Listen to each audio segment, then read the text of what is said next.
जय श्री कृष्णा। कहते हैं लड्डू गोपाल ऐसे ऐसे चमत्कार कर देते हैं जो हमने सपने में भी कभी नहीं सोचे होते, और वो बस कुछ ही क्षण में हो जाते हैं। पहले आपके इम्तिहान होंगे, ये आप मान के चलिए। आज की सत्य घटना मीना जी की है, जो दिल्ली की रहने वाली है। उनकी शादी एक अच्छे खासे समृद्ध परिवार में हुई। सास ससुर भी बहुत अच्छे थे, मगर कहते हैं हर बार सब कुछ मिल जाए तो जीवन के सच्चे सुख का आभास कैसे होगा। उनको एक ही कष्ट था कि उनको कोई बच्चे नहीं थे। उनका स्वभाव बहुत ही अच्छा था, और उनसे उनके सास-ससुर और पति दोनों ही बहुत खुश थे। स्टार्टिंग के कुछ सालों में तो उन्हें लगा कि शायद 1-2 साल ही उनके बच्चे हो जाएंगे। डॉक्टर को भी दिखाया, उन्हें किसी भी तरह की कोई परेशानी नहीं बताई, मगर फिर भी बच्चे होने का कोई संकेत नहीं मिलते थे। 1 साल, 2 साल, 3 साल, 7 साल बीत गए। अब वो धीरे-धीरे आशा खोने लगी थी। कोई कमी ही नहीं थी जिससे इसका इलाज हो सके। डॉक्टर ने कहा भगवान के भरोसे है सब, और भगवान के भरोसे कब तक है? इंसान है, जल्दबाजी में तो रहता ही है। और अब 8 साल भी हो चुके थे। अब इससे ज़्यादा और कोई क्या ही इंतज़ार करेगा। इनसे सबसे ज़्यादा बुरा तो तब लगता था जब लोग आके अपने बच्चे उनको दिखाते थे, ना ही उन्हें छूने देते थे, और साथ में उन्हें चिढ़ाते, ताने कसते। अब वो धीरे-धीरे बुझने लगी थी, उनका स्वभाव बदलने लगा था। अब वो एक जिंदा लाश बनकर रह गई थी। केवल घर के थोड़े बहुत काम करती और फिर जाकर अपने कमरे में लेट जाती। ना ही सास ससुर से बात करती, ना ही पति से। अब सास ससुर ने कहा अपने बेटे से कि बहू की इतनी बुरी हालत हो गई है तो इसे इसकी माँ के घर छोड़ आ। कुछ दिन अच्छे से बीतेंगे, शायद माहौल बदलने से उसका व्यवहार बदल जाए। उनके बेटों ने उनके बेटे ने ऐसा ही किया। उनके पति ने उनको कहा तुम अपनी माँ के घर जाना चाहती हो तो चलो। मीना जी को कोई फर्क नहीं पड़ा। उन्होंने अपना सामान पैक किया और गाड़ी में बैठ गई। उनके पति उन्हें माँ के घर छोड़ आए। माँ ने भी अपनी बेटी की हालत देखी तो बेटी से पूछा, तो बेटी पहले फ़ोन पर माँ से कहा करती कि माँ हमें बेबी हो जाएगा तो सब कुछ ठीक हो जाएगा, घर में और खुशियाँ आ जाएंगी। अब मुंह से कोई आवाज़ ही नहीं आती, जैसे पूरी उम्मीद ही खो चुकी हो। एक दिन मीना जी की चाची आती है और वो कहती है, मीना अगर तुम्हें चलना है तो हमारे संग वृंदावन चलो, बहुत अच्छी जगह है। लेकिन मीना एकदम से मना कर देती है। तो उनकी चाची एकदम से हैरान हो जाती है कि भगवान को मानने वाली इतने बुझे तरीके से कह रही है मुझसे नहीं जाना। और चाची ठान लेती है कि अब तो इसको लेकर ही जाना है। तो वह काफ़ी मनाती है तो वो चली भी जाती है। बस नाम मात्र ही उनका शरीर ही गया था, लेकिन आत्मा अब भी उन बच्चों को ही ढूंढ रही थी। बस इच्छा ये थी कि एक प्यारा सा बेबी हो जाता तो जिंदगी पूरी हो जाती। अब वृंदावन पहुंचकर उन्होंने हर जगह के दर्शन किए, और शाम को उनकी चाची ने कहा चलो हम बाजार चलते हैं, यहाँ का बाजार बहुत अच्छा है। लेकिन मीना जी ने कहा उन्होंने कहीं नहीं जाना है, आप ही जाके आइए, मैं तो यहीं पर विश्राम कर रही हूँ। लेकिन उनकी चाची ने कहा तुम इतनी दूर आई हो तो बस मेरा एक और इच्छा पूरी कर दो, बस मेरे साथ बाजार चल दो। मीना जी बाजार चली तो गई, और जब बाजार गई तो इधर उधर उनकी चाची सामान खरीद ही रही थी।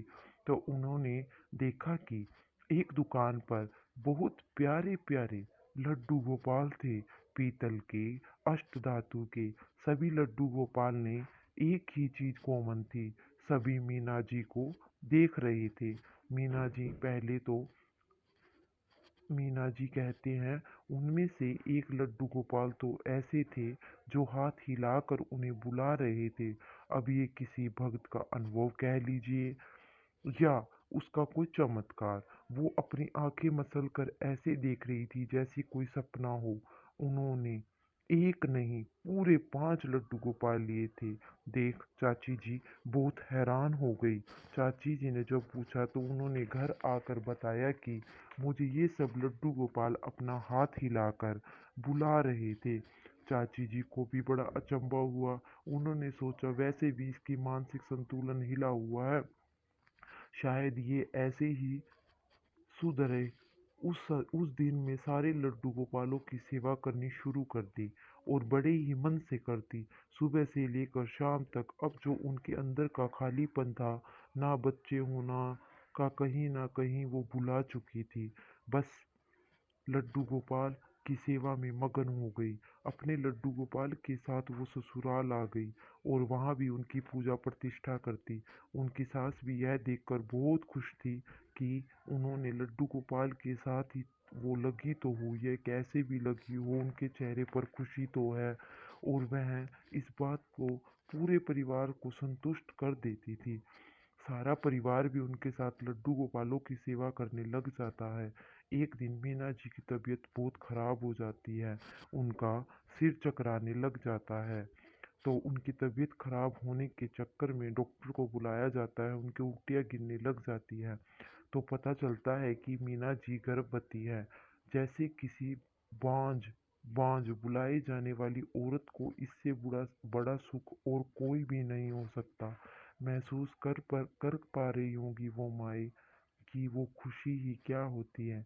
लेकिन परिवार के सभी लोग बहुत खुश थे। डॉक्टर ने अगले दिन आकर कहा, टेस्ट करवा लीजिए, सब कुछ ठीक है या नहीं। उनके पति उनको लेकर जाते हैं। उनकी खुशी और डबल तब हो जाती है जब उन्हों डॉक्टर ने कहा कि उनको 2 बेबी होंगे। लेकिन पूरा परिवार खुश था, एक आदमी खुश नहीं था, तो वो थे उनके पति। इसका कारण किसी को नहीं पता था। उसका कारण धीरे धीरे दिन बीतने लगे, महीने बीतने लगे, 8वां महीना लग जाता है, लेकिन उनके पति को अब तक खुशी नहीं थी। जो खुशी ज़ाहिर ही नहीं कर पा रहे थे, जो बाप बनने की होती है।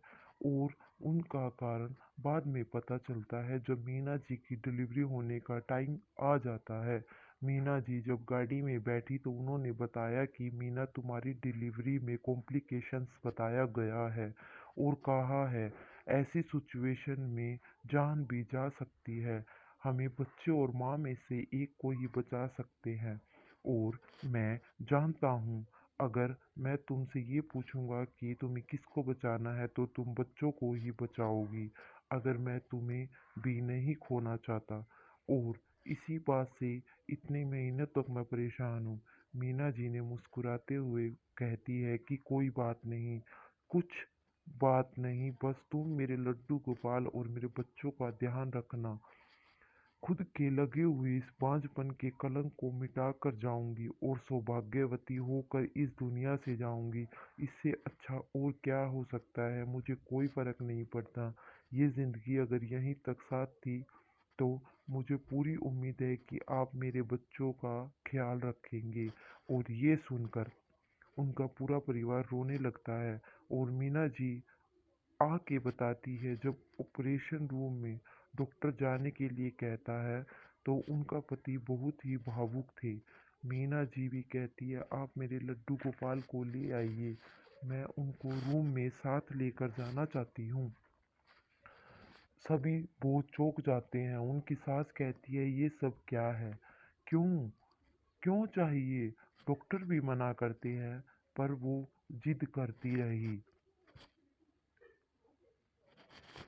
मुझे तो लड्डू गोपाल अपने साथ चाहिए। जब बहुत देर के बाद हालत बिगड़ने लगती है तो जो ये कह रही थी कि ऑपरेशन करना पड़ेगा, घर थोड़ा दूर होता है, उनके पति जाकर लड्डू गोपाल को ले ले आते हैं।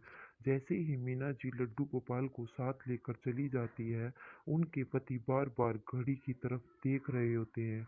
शायद उन्होंने उस टाइम किसी भगवान को ही छोड़ा होगा। बस वो यही दुआ कर रहे थे कि दोनों की जान बच जाए। इसके लिए चमत्कार की ही ज़रूरत होती है। डॉक्टर तो पहले ही बोल चुके थे कि उस बाप की क्या हालत होगी जिसने बच्चे और पत्नी दोनों को बचाना है। थोड़ी देर बाद डॉक्टर बाहर आते हैं और डॉक्टर के मुंह पर मिक्स रिएक्शन होता है। उनके पति और डर जाते हैं, पूछते हैं क्या हुआ। डॉक्टर कुछ बोलते नहीं हैं तो आगे की ओर चले जाते हैं। तभी नर्स आती है, उनके हाथ में दो बच्चे होते हैं। उनके पति को पता था बच्चे ठीक ही होंगे। नर्स बोलती है, तभी वो नर्स से पूछते हैं कि मेरी वाइफ तो ठीक है ना। तो नर्स बताती है कि आपकी वाइफ बिल्कुल ठीक है और ये भगवान का ही तो चमत्कार है। वो उछल पड़ते हैं, खुशी से लड्डू गोपाल के चरणों में गिर जाते हैं और पत्नी के पास अंदर जाते हैं। उनकी पत्नी बताती है कि जब उनकी पत्नी बताती है कि जब ऑपरेशन हो रहा था तो उन्होंने अपनी आंखें बंद कर ली और वह धीरे धीरे बेहोश होने लगी। लड्डू गोपाल उनके सीने पर थे। एकदम से लड्डू गोपाल में से रोशनी निकली, जिनमें से 9 साल का लड़का उन्हें कोट पहने हुए खड़ा दिखाई दिया। तो वो उनके पेट के पास गया। फिर उन्हें कुछ याद नहीं है। बेहोश में आई, उन्हें उम्मीद भी नहीं थी कि वह इसी दुनिया में होगी। लेकिन उनके पति उनके सामने थे, दोनों बच्चे स्वस्थ थे। वो समझ गई लड्डू गोपाल के चमत्कार होते हैं। अगर आपके कर्म बीच में ना आए तो सच्ची श्रद्धा, शक्ति, यातना, भावना, हिम्मत, भाव हो तो कर्म भी बदले जा सकते हैं। ये बताते बताते मीना जी कई बार भावुक हुई। उन्हें वो कुछ पल याद आए जिन पलों में उन्होंने इस तरह से समय निकाला था। तो क्या फील कर रही होंगी। उन्हें भी पता है कि उस पति जो उन्हें खोने से डरता था, उन पर क्या बीती होगी। अंततः सब में ठीक हो गया। वह एक अच्छी एंडिंग के साथ उन्होंने अपनी अपनी इस सत्य घटना का समापन किया। अगर आपको कहानी पसंद आई हो, थोड़ी सी भी हार्ट टचिंग लगी हो तो लाइक करें, चैनल को सब्सक्राइब करें और सत्य घटना के लिए शेयर करें अपने फ्रेंड्स के साथ। चमत्कार, ताकि हम लड्डू गोपाल की भक्ति को